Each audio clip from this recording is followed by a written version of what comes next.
Olá, eu sou Marcos Leonel e esse é o programa Fora da Estante da TV Fala Leonel, programa em que eu comento os livros, as obras que fazem parte, direto ou indiretamente, da minha intelectualidade. E eu os recomendo, é claro. Antes de irmos ao comentário do livro de hoje, que é essa obra-prima de José Saramago, né? As Intermitências da Morte, eu faço o convite para que você possa nos ajudar, nos enviando qualquer quantia para o nosso Pix, leonel@falaleonel.com.br. leonel@falaleonel.com.br. Nós agradecemos bastante a sua ajuda, sem qualquer distinção de valores. Também reforço aqui o convite para que você se inscreva em nosso canal. Vai lá no YouTube, procura TV Fala Leonel, se inscreve, ativa o sininho, comenta, compartilha, assista aos nossos vídeos, que são muitos, né? E dá o joinha, dá o like, porque isso muito nos fortalece. As Intermitências da Morte é um livro de José Saramago que faz parte dos últimos livros escritos por ele. Existe aí uma discussão acalorada sobre que tipo de texto é esse que Saramago apresenta em As Intermitências da Morte. Se é fábula, se é romance-fábula, se é alegoria, se é romance. O fato é que isso pouco interessa a quem vai ler o livro. Essa discussão fica restrita apenas para os trabalhos de universidade. Tem nada a ver essa discussão e nem vou comentar aqui, como também não vou fazer menção direta ao livro, nem vou contar a história do livro, eu vou fazer comentários sobre o livro, né? E vou simplesmente recusar esse tipo de discussão teórica que não leva a nada, né? São os academicismos completamente dispensáveis. O fato é que relato, fábula, romance, seja lá o que for, José Saramago cria uma história extremamente cativante, elegante, desordenadora. As Intermitências da Morte é uma obra que vai trazer uma desordem aos mitos, aos cânones do nosso ciclo de vida. As reflexões sobre a morte, elas incluem aí vários temas que são muito específicos e que a humanidade tem se debruçado na reflexão sobre esses temas. Como também, não deixa de ser, são temas que dizem respeito ao nosso cotidiano, à nossa invenção do nosso cotidiano, como diria Michael de Certeau, né? E, claro, são reflexões que trazem aí um estranhamento muito característico da obra de José Saramago. Como sempre, ele se mantém irônico, sardônico, sarcástico, extremamente inteligente, genial no seu fazer artístico, tem uma habilidade fora de série ao manipular a linguagem, usa técnicas diversas, estranhamento, carnavalização, ironia, alegoria, né? Uma profusão de situações em que ele cita obras, cita autores, cita filósofos, cita trechos, né, de literatura clássica, isso de forma direta e de forma indireta, né? Ao longo da sua narrativa, ele já começa prometendo um desafio, não é? Que é a utopia da morte não matar. Sua célebre frase, não é? Nesse dia a morte não matou, ou nesse dia a morte não mata mais, ou ninguém morre mais, seja lá qual foi o teor literário, ele traz aí uma situação bem inusitada. Ele diz, no dia seguinte, ninguém morreu. Tem algumas frases de abertura em que ele usa o Wittgenstein e utiliza, não é, um outro, que é o livro das previsões, né? Sabemos cada vez menos o que é ser humano. Aí o de Wittgenstein, ele diz...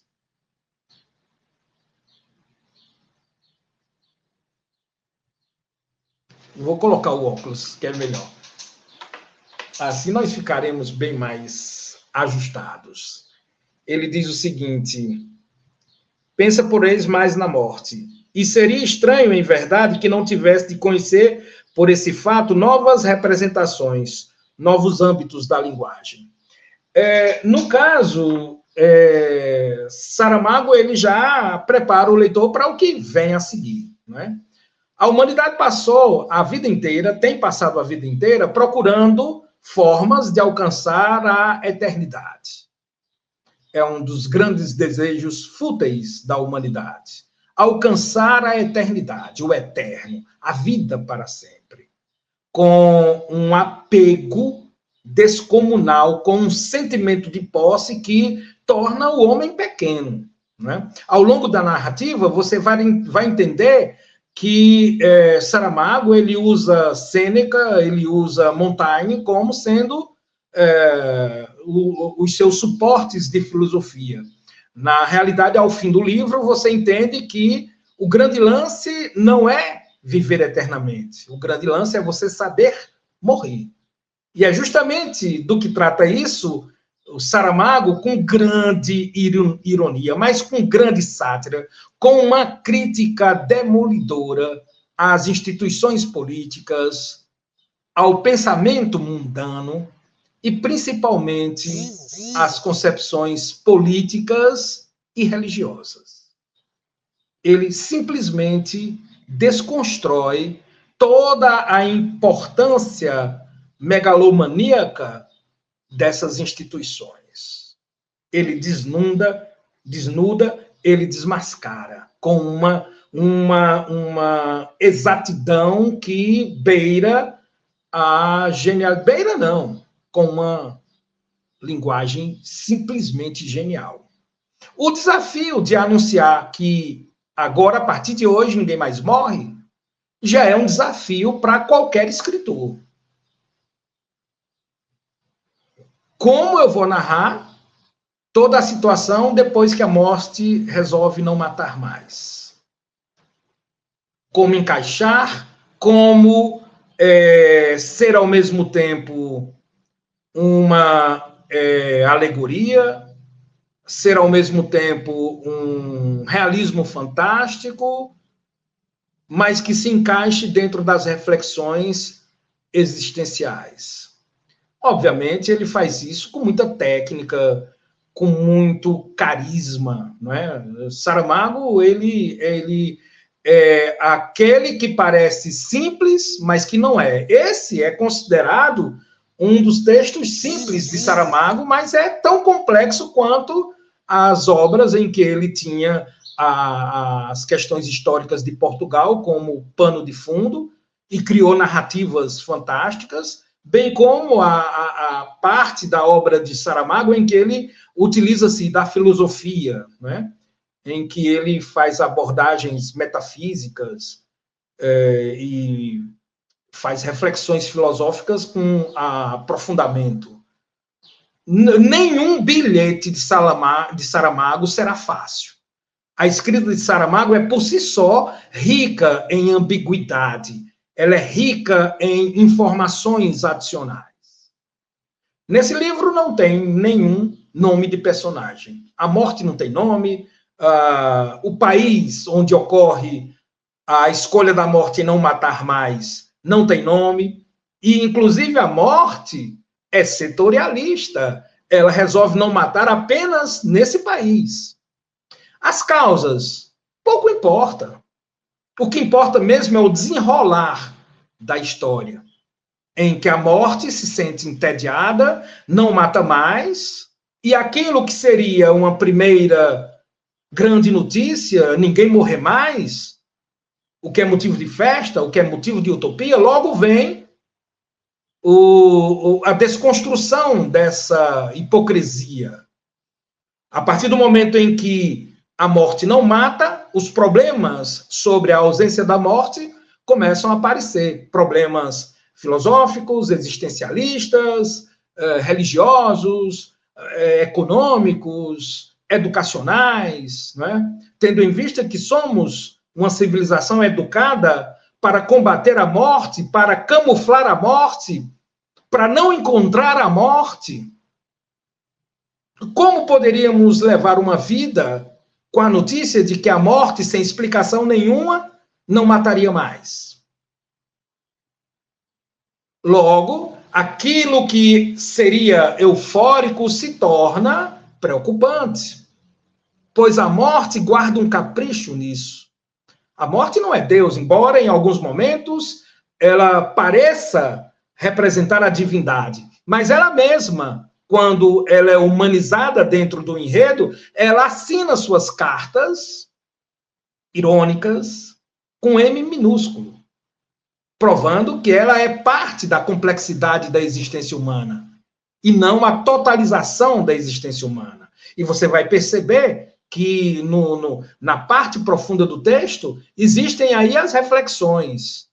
A morte e o nascimento e a vida são necessariamente coisas que complicam a compreensão da existência humana. E dentro dessa ânsia de eternidade, de busca pelo eterno, nós temos graves crises existenciais, filosóficas e principalmente éticas. Não morrer nunca, sermos eternos, a que custo? Além, claro, do sentimento de posse, do hedonismo, de todas as vicissitudes que formam e reformulam esses desejos cotidianamente. Sempre procuramos a eternidade partindo do pressuposto do que seria, ou então partindo do pressuposto da efemeridade de pequenos momentos felizes, de pequenas situações de posse. A vida abastada, a gastança, a ostentação, o consumismo, todos esses prazeres relativos a esses aspectos da existência humana trazem em si esse anseio de não morrer. Pois bem, a morte, em Saramago, lhe dá isso de presente. A partir de hoje você não morre mais. Mas ela guarda um segredo que fica para o desenrolar do enredo. Você continua envelhecendo. Você continua a saga de morrer muitas vezes durante a sua vida. São mortes que em momento nenhum são prematuras. São mortes previsíveis. A morte, ela traz em seus bolsos várias espécies de morte. Morre para a vida, sobrecarregado pelo trabalho. Morre para o trabalho, sobrecarregado pela vida. E assim, criteriosamente, os múltiplos se multiplicam. E os problemas surgem de forma mágica. A morte é essencialmente econômica. Existem muitos ramos que, em uma vida tradicional de um país que tem nome, de um país que tem constituição, que tem todos os seus políticos com nomes, sobrenomes, com heranças, a morte é necessariamente essencial para a vida. E Saramago, dentro da sua ironia crítica, deixa isso bem claro. As religiões, elas vivem da morte. Toda a situação macabra da morte é que faz as ilustrações da felicidade em vida, em um contraponto filosófico em que o homem, a humanidade, não percebe que é fútil a tentativa de ser eterno. E que o nosso desafio não é esse, não é buscar a eternidade, e sim aprender a morrer. Então, se multiplicam as pessoas moribundas, se multiplicam as pessoas com doenças degenerativas, se multiplicam as pessoas já em vias de envelhecimento final, e as coisas começam a se complicar. pois traz um colapso para a economia muito grande, além do estado niilista geral da população, que não compreende e que passa os 7 meses em que a vida foi suspensa. Exatamente, a vida foi suspensa pela ausência da morte, que é a opacidade do texto de Saramago, né? Que permite inúmeras interpretações. Para uns, a morte é que suspende a própria morte. Mas para outros, a morte suspende a vida. Porque 7 meses são 7 meses agoniados, criando-se às autoridades políticas a possibilidade de criar uma máfia que possa contrabandear os seus doentes terminais para poder morrer em paz nos países vizinhos. Cria-se, então, o tráfico de doentes terminais, que gera uma economia muito grande. Estabelece-se também uma crise na religião. A religião vive da morte. Tem uma passagem que é muito irônica. A conversa do primeiro-ministro, que não tem nome, com a da maior autoridade, né, católica, e eles travam uma conversa sobre isso. E agora, o que será da religião? Ninguém morre mais. A religião vive, a religião católica vive da ressurreição. Não só a religião católica, a filosofia vive da morte, as especulações sobre o que tem do outro lado da morte, a metafísica que existe nisso. E agora, será que as pessoas que não morrem, será que elas terão sossego em vida ou não provarão do famoso sossego em morte, chamado Campo Santo, em que todo mundo descansa em paz? Veja que o mito descansa em paz, que Deus te dê uma boa acolhida, que os céus lhe abracem, o desejo de que após a morte nós tenhamos uma vida continuada e em absoluta paz, em absoluto descanso, que é um mito criado pelas religiões, de que a morte é um descanso, porque nós viemos aqui para padecer, para sofrer. E ao longo dessas perspectivas, né, críticas, Saramago vai, ao longo desse texto, colocando as ideias de Sêneca, de Montaigne, né, sobre a questão do saber morrer. E, logicamente, ele resolve humanizar a morte. Quando a morte, depois de 7 meses, número significativo, que traz aí mais uma série de interpretações, que essa é a qualidade da obra opaca, né? A opacidade da obra é exatamente isso, permitir uma plurissignificação ou uma ressignificação em infinito, né? Essa que é a genialidade do autor, é permitir que o seu texto não se feche.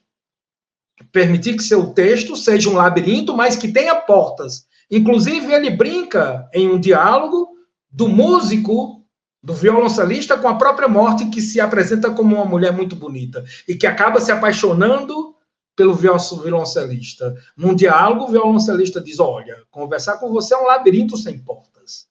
Mas, na realidade, a escrita de Saramago é um labirinto com portas. Cheia de janelas, cheia de portas, em que você pode resolver sair do labirinto ou não. Ou sair de um labirinto e entrar no outro. Essa é a opacidade da obra, né? Então, a partir das próprias considerações, a morte manda uma cartinha violeta. Hoje seria um MSN, seria uma postagem numa rede social dessas qualquer, numa infovia dessas qualquer, para um diretor de televisão, dizendo: olha, a partir de amanhã todo mundo começa a morrer novamente. Só que a morte decide avisar que essa pessoa tem 7 dias, pois ela vai avisar com 7 dias de antecedência a morte de quem receber a cartinha violeta. Então, ela passa a distribuir cartas violetas para todos aqueles que estão na sua lista imediata de finitude. Até que uma das cartas não chega ao destinatário. Ela é ela volta, e ela não consegue fazer com que essa carta, por meios comuns, chegue ao destinatário. E olha que a morte tem poderes imprevisíveis. Ela pode muito bem colocar essa carta no bolso desse destinatário sem que ele nem perceba. Mas ela não faz.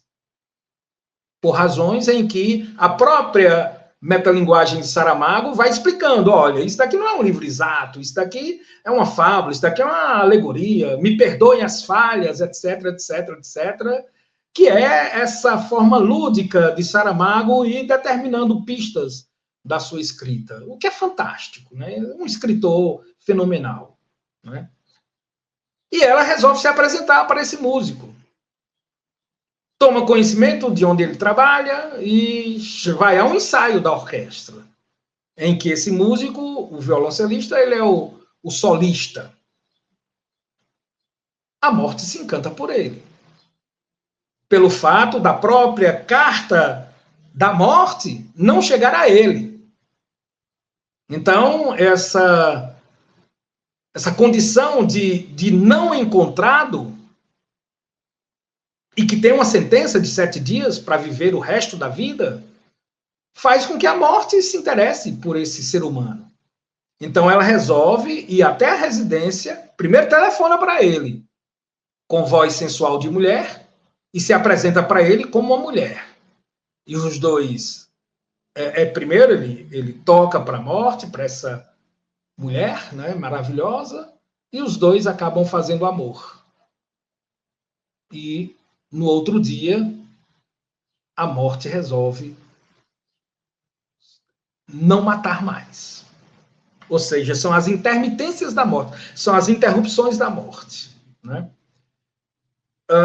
Logicamente, a narrativa ela se encerra de forma inconclusiva, com um estranhamento tipo altíssimo nível de Saramago, e o leitor fica aí, não é?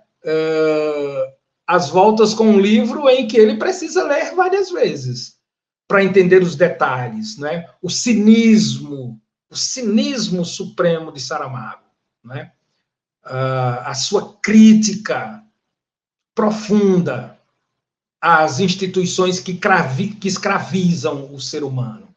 A igreja, as instituições políticas, a burocracia, a economia e, principalmente, os afazeres cotidianos das pessoas, a rotina que provoca a alienação, a rotina que provoca essa afasia, que mergulha o ser humano em situações em que ele só acorda com um impacto profundo desses, como a morte resolver não matar mais.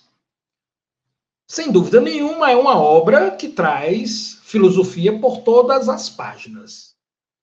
Sem dúvida nenhuma, é uma obra que traz críticas sociais de diversas espécies. Saramago é um leitor confesso de Kafka. Ele diz que sempre volta às obras de Kafka, porque Kafka colocou o homem, né, numa condição de besouro em que ele jamais conseguiu se livrar disso, embora tenha asas para voar, embora seja o topo da cadeia alimentar, né? Mas Saramago, o que eu posso dizer para você é que nesse livro Saramago ele é tão genial quanto outras obras da sua obra. Eu diria para você, não existe obra menor na obra de José Saramago. É um escritor extremamente fértil, um escritor extremamente criativo e que esbanja a habilidade com a língua portuguesa. Faz o que quer. Ele leva o seu leitor para onde ele bem entende, como também ele deixa que o leitor se surpreenda e que, com a sua própria surpresa diante da obra, surpreenda o próprio autor, com várias possibilidades de leitura. Então, essa é uma obra riquíssima, é uma obra que, nessa edição, ela se estende por apenas 207 páginas, um livro de tamanho menor, não é, do que o de costume, mas que não é necessariamente o número de páginas que faz com que essa obra seja importante. Aliás, nenhuma obra é importante pelo número de páginas. Né? Toda obra é importante pelo que contém as páginas. Né? E esse livro é aquele livro que convida o leitor mais atento a fazer associações de ideias extra-enredo, extra-história. José Saramago provoca no leitor esse aguçamento das ideias. Eu diria que é um livro que não apresenta dificuldades de leitura, a não ser que você leve os cânones da existência humana muito a sério. A não ser que você realmente ache que a morte é uma coisa sagrada, a religião seja uma coisa sagrada, e que a metafísica que existe naquilo que nós não entendemos entre o que existe entre o céu e a terra, seja ainda um tabu. Se você tiver essas condições de conservadorismo, aí esse livro será bastante difícil para que você possa ler, compreender, assimilar. Até você ler esse livro é uma coisa. Depois que você ler esse livro e passar a venerá-lo, é outra coisa completamente diferente. Na primeira leitura, eu tive a exata noção da grandeza desse livro. Embora muitos críticos insistam que essa é uma obra menor do José Saramago. Quando, na realidade, o que existe é uma crítica menor diante da obra de Saramago. Primeiro, a invencionice do autor. Segundo, a habilidade em colocar em prática a sua invenção. José Saramago tem aquela tessitura de sempre, de surpreender, de provocar estranhamento, de fazer você rir ali naquele momento, de fazer você refletir no mesmo momento, de jogar com as plurissignificações. O enredo é extremamente simples, mas o significado é extremamente profundo. Por isso eu indico para você, olha, As Intermitências da Morte. Por isso eu indico que você também leia algumas coisas de Sêneca, de Montaigne, que irão complementar as entrelinhas dessa obra. Bem como aquele mito entre Quirón e Saturno, em que Quirón recusa a eternidade. Quirón olha, analisa e não se deixa persuadir por Saturno, que lhe oferece a eternidade. Então, essa é uma obra imperdível. Ela traz reflexão, traz diversão, mas você não pode ficar de fora dessa leitura. Eu recomendo demais As Intermitências da Morte, que eu tenho a opinião de que é uma verdadeira obra-prima. É um dos livros próprios para você ingressar nesse universo fantástico de José Saramago. Um dos maiores escritores da humanidade. Obra fundamental. Esse foi o Fora da Estante, em que eu comentei o livro As Intermitências da Morte de José Saramago. Reforço aqui o convite para que você faça parte da nossa comunidade, vá lá no YouTube, procure TV Fala Leonel, se inscreva, ative o sininho, assista aos nossos vídeos como esse, compartilha, indica para amigos e inimigos e dá o joinha, que assim você já estará nos ajudando. Se quiser ajudar mais ainda, faz a transferência de qualquer valor para o nosso Pix, leonel@falaleonel.com.br. Nós agradecemos profundamente. Até mais, até a próxima. Espero que você tenha gostado.